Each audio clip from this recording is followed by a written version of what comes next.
Hello, and welcome to the Thrive Mindset Podcast. I am so glad you are here with me. My name is Carrie Dale, and I am your host. I am an entrepreneur, author, podcaster, manifester, and motivator. And I am on a mission to empower you to create the life of your dreams. If you are looking to up-level your life, relationships, finances, productivity, and success, you have come to the right place. I will share with you tools, resources, strategies, my failures, and my successes that have all helped me achieve the life of my dreams. It is my goal with this podcast to help you see your potential and empower you to create the life of your dreams. So let's get to it. Hello. Welcome back to the Thrive Mindset Podcast. I'm Carrie Dale, your host, and today we're diving into the topic that might have held us back for far too long, and that's the fear of manifesting our own extraordinary future. If you've ever felt that nagging doubt or hesitancy preventing you from claiming what you know is meant to be yours, then lean in, because we're about to uncover the keys to unlocking your full potential and stepping into the life you have been manifesting. Let's start with embracing your inner magic. I don't want to sound all woo-woo here, and I don't want you to think, what the heck is Carrie talking about? But we often forget that there's this incredible magic that resides within us. And when I say magic, I'm referring to your uniqueness, to your positivity, to your energy, to that energetic force that's within you and that is a magnet to all of the other equal energies, equal magnetic poles out there. And it's time to remember that you have this within you. You have this potential, you have this creativity, you have this amazing uniqueness that is just you and just the magic that you bring into this world. And when you start embracing that part of you that is like no one else, that part of you that is truly magic to this world, or medicine to this world, if you want to say it that way, then you start to set a stage for your future that aligns with all of your deepest desires. Think about it for a minute. Every remarkable achievement, every incredible work of art, every life-changing innovation began with someone acknowledging and harnessing their own unique magic. It's funny how we grab on to wanting to be like somebody else. We grab on to admiring and wanting what it is someone else has, when the truth of your greatness lies within who you are, not who they are. I mean, admire all you want. Learn, grow, find your dreams within that. But start embracing that uniqueness that is you and only you. Whether it be you want to write a book that has just been burning in your soul for years, or you are this mom who comes up with the most unique, creative things to do with your kids during summer break. Whatever it is that makes you, embrace it and stop being afraid of it. Stop pushing it away. Stop fearing who you are. Because the sooner you acknowledge who you are and you put that out there, well, the more you are going to draw more of that same energy, that same type of person, that same client, that same customer, whatever it is you're wanting to do, you're going to draw more of that like-minded out there because you're putting out you. The same way that you are drawn to those that you admire, that is going to happen to you on the reverse side. So don't fear who you are. Instead, dive deeper into that. Figure it out. Learn to like it. Learn to like yourself. Learn to love yourself. Learn to be okay with your uniqueness, your differentness, your weirdness, your whatever it is. Be okay with it, because embracing that is just going to bring more of what you are and you desire. Remember, we manifest what we are. Last week, we talked about letting go and letting the universe have their role in this. And I'm going to chat about that just a bit more today, because I feel like the other fear that holds us back from manifesting is trusting in this totally beautiful unknown.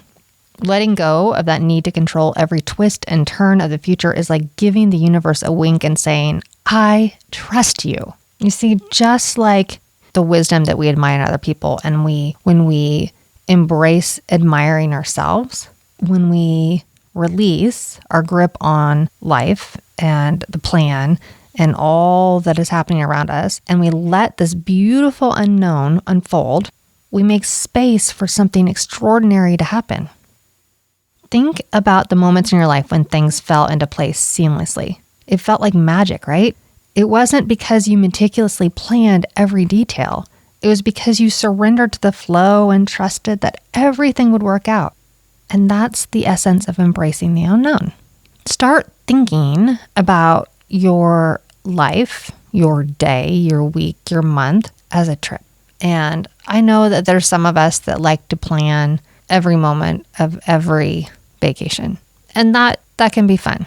But if you haven't done a vacation where at least one day was just whatever it is, then I don't think you've really experienced what a vacation can be.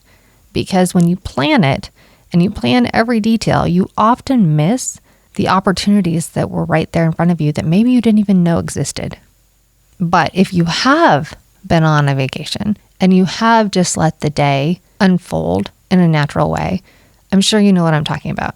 So just like you do on vacation with letting that one day or that 1 hour be unscheduled, start doing the same within your day, your week, your month.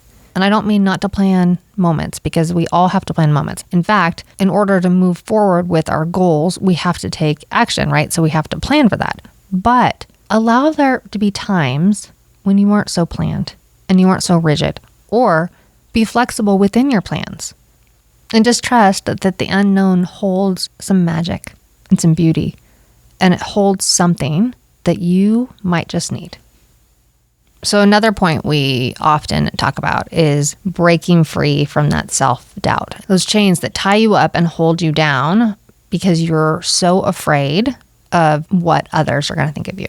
Our minds can sometimes be like cages, right? They can keep us from soaring. They hold us down. They hold us in a space that we need to break out of. When we can unlock ourselves from that cage and those chains, we are actually going to break free from those limiting beliefs. We give ourselves permission to claim that abundance that's rightfully ours. Think of a time when you achieved something you once thought was impossible.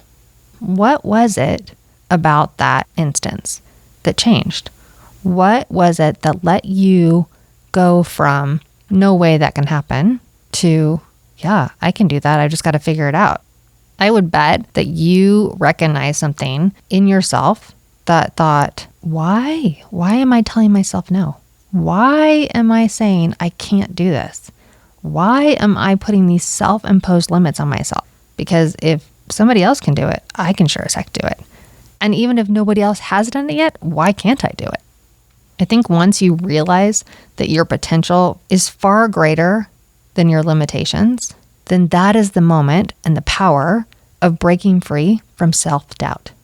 I challenge you every time that you say something like, I can't, or I don't know how, or there's no way, or if only I could.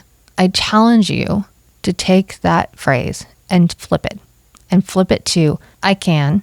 I don't know how yet, but I'm going to learn.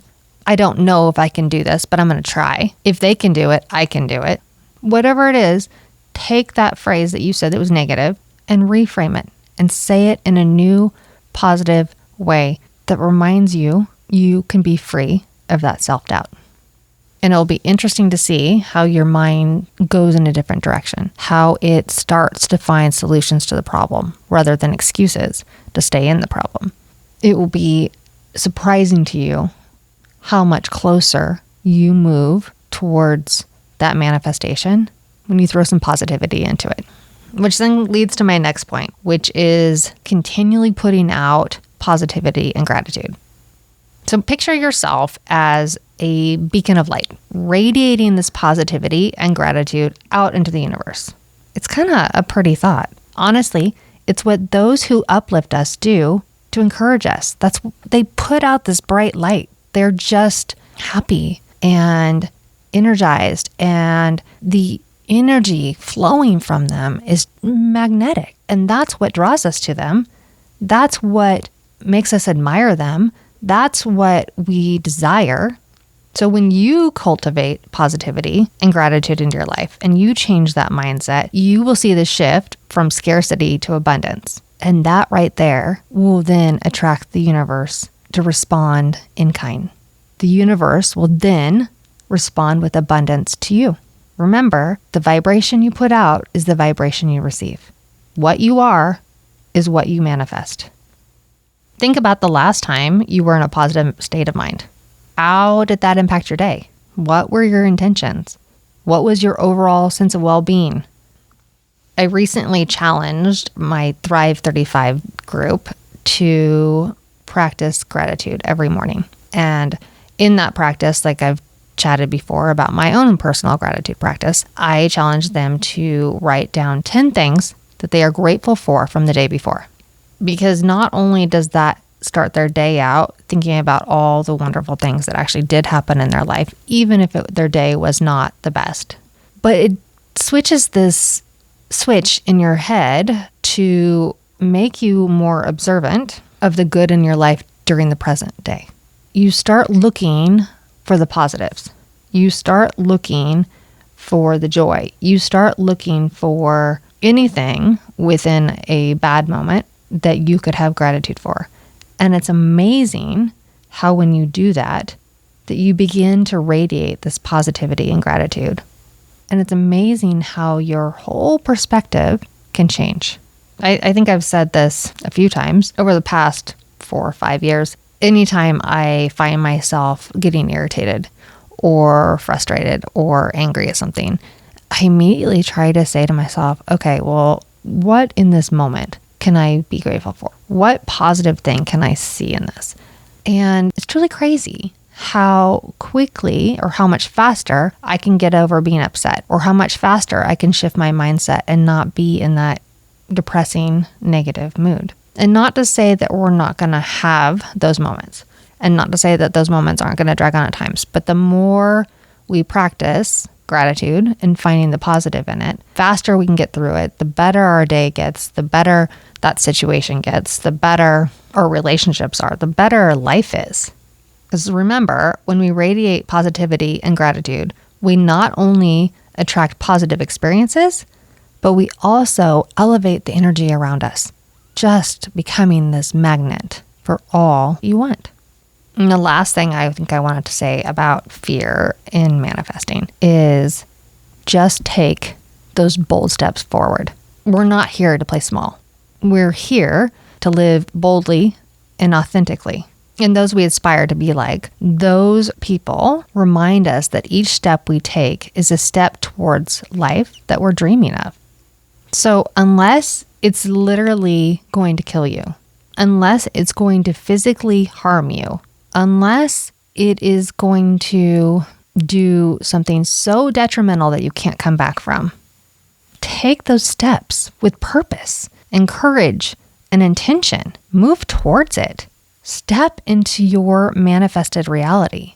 And if you don't know, like if you are stuck in that fear of, well, what if, but it could, or this could happen, or that could happen, or this could happen, I want you to ask yourself that question, and then ask yourself, okay, but what if I did this? What else could happen? Like, what is the positive that could happen? What things are you not thinking about because you're so focused on the fear? What things are you missing that could potentially come out of it because you're so worried about that one what if? And then also play that, what's the worst case scenario? Because play it out. Play the whole thing out and get yourself down to the true facts of what that worst case looks like for you. Because it's really interesting when you detail it out a little bit more, you can often find that worst outcome is really not that bad. You've just made it to be bigger in your head than it is. So again, think about a time when you took a leap of faith and pursued something despite the fear. What happened? What was the result? Did you die? I doubt it. In fact, often those are the moments that define us and lead us to the most significant achievements in our life. Taking bold steps forward is like declaring to the universe that you're ready for whatever comes your way. I have really turned towards running towards my fears these past several years because I think I spent so much time stuck in it and stalled in it and not doing anything. But once I realized that that fear was actually more of a signpost of, hey, this is the time that things are going to change. So it was just my body reacting to the idea of change. It really wasn't a fear. It was just an unknown and that physical reaction to wanting to protect yourself. But when I realized that it was truly just that, like I said, a signpost, like it was this, hey, here's life. You can keep going down this path and it's going to be the exact same and it's going to be safe and it's going to be lovely because life is good. Or you can head this direction. And yeah, you can't see really what's ahead quite yet, but it's just change. It's just something new. It's just a new experience. And once I embraced that and I started taking those steps towards it, even with a little bit of fear, dang, how life has changed. Running towards your fear is so much better than running away from it. If nothing else from today, I just want you to remember that the fear of manifesting your future is just a fleeting shadow that you can easily release. So embrace your inner magic. Trust the beautiful unknown and the universe. Break free from self-doubt. Radiate positivity and take those bold steps forward. The future you've been manifesting is eagerly awaiting for you to just claim it. So step out of the fear and into the light. And above all else, remember that I believe in you and you can manifest the life of your dreams.